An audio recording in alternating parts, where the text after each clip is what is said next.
Mercredi 11 mars 2026, le calme habituel des établissements de Port-Gentil est rompu par une visite de terrain de haute importance. À la tête d'une délégation officielle, Pascal Wany-Ambouroué a sillonné les couloirs des lycées Bonzanza, Technique et Joseph Ambouroué Avaro. L'objectif est clair, prendre le pouls de la vie académique. Si dans les salles de classe, la craie recommence à crisser sur le tableau, le moteur de l'éducation tourne encore au ralenti. Plusieurs freins logistiques et sociaux persistent, menaçant la fluidité de cette reprise.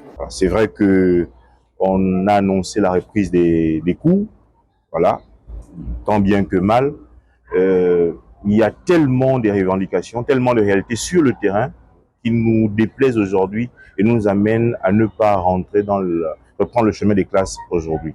Les choses vont s'améliorer, on essaie de faire des efforts pour arranger votre situation, mais malgré cela, ou en dépit de cela, nous subissons. Vous ne savez pas, monsieur le maire, ce que ça fait de voir un père de famille qui est dans l'incapacité de joindre deux bouts pour prendre soin de sa famille, de pouvoir se loger décemment, envoyer les enfants à l'école, payer le taxi. Toutes ces choses-là, toute cette réalité-là, aujourd'hui nous amène à nous asseoir et dire aux autorités, faites un effort. Parce que nous, ici, en tant qu'enseignants, c'est vrai, nous sommes enseignants, mais nous sommes aussi pères de famille. Cette descente s'inscrit dans la vision du président de la République, son Excellence Brice Clotaire Oligui Nguema. Dans un élan citoyen visant l'apaisement, le président de l'Assemblée nationale, Régis Onangandiaï, a missionné Pascal Wany-Ambouroué pour porter un message de dialogue.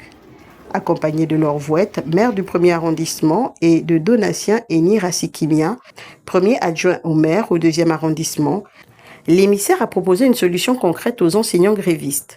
La création immédiate d'un comité de pilotage conjoint, une structure locale dédiée à l'extraction des solutions rapides et durables. Et le président de l'Assemblée nationale a utilisé cette formule. Les plus nantis doivent accompagner les plus démunis. Cela veut dire que nous, ici, au niveau local, nous devons nous rapprocher de vous et nous devons tenter avec vous de trouver des solutions. C'est pourquoi, sous son orientation, il a demandé à ce que nous puissions mettre en place un comité qui va essayer de regarder les priorités et ce que nous, au niveau local, nous pouvons faire. Mais sur le terrain, la réalité des chiffres témoigne de la complexité de la crise. Au lycée d'État Joseph Ambouroué Avaro, le climat est net. Sur les 89 enseignants de l'établissement, seuls 13 expatriés et 29 nationaux ont regagné leur poste. Face à eux, 47 enseignants maintiennent fermement leur mouvement de grève. Cette énième médiation par la pédagogie suffira-t-elle à débloquer la situation ?